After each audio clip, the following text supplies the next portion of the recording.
The epic poems and manuscripts that tell the story of Gilgamesh, a strong and significant person in Mesopotamian history, have been passed down through the ages. However, historians disagreed for ages over the existence of Gilgamesh, and the story of Gilgamesh was widely believed to be a myth. However, the truth may still be unknown. We shall reveal to you the untold story of the tomb of Gilgamesh in this movie.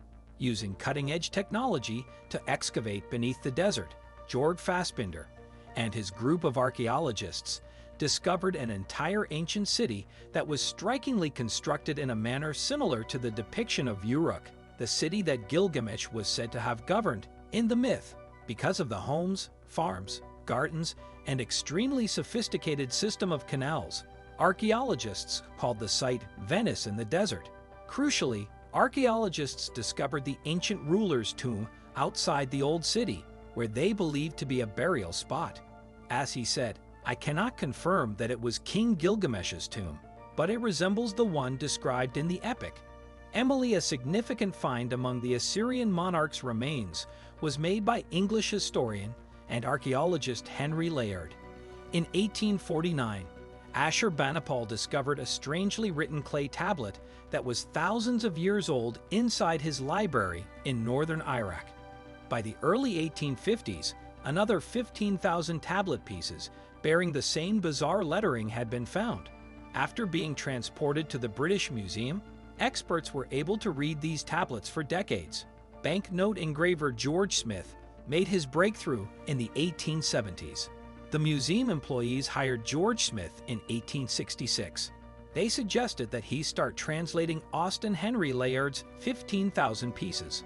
Before the writings on the tablets were exposed, Smith toiled for years.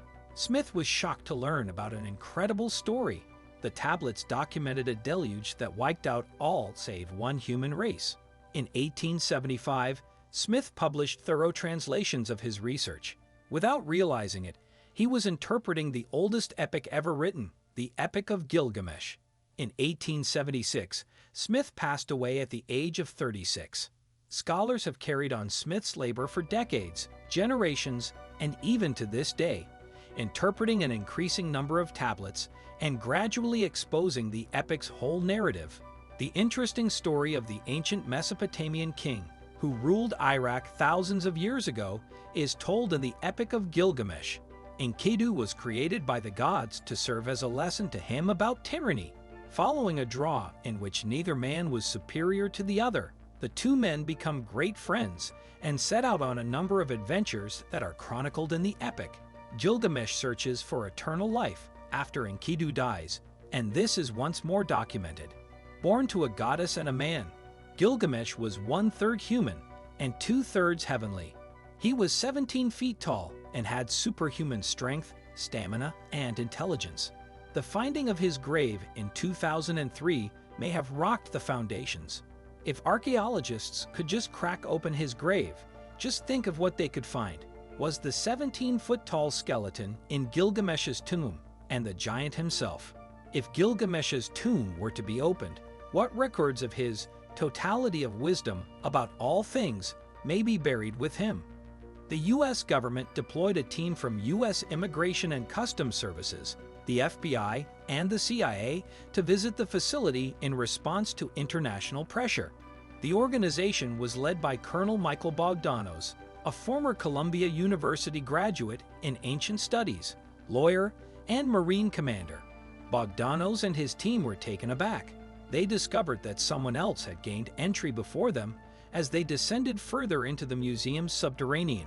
But despite some items being lost, the museum's phony artifacts and empty boxes, which it kept next to priceless pieces to ward off thieves, remained undamaged. Bogdanos noted that it was immediately clear that these thieves knew what they were looking for and where to look.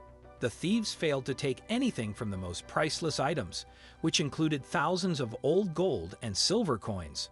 Should they? What did they want to find?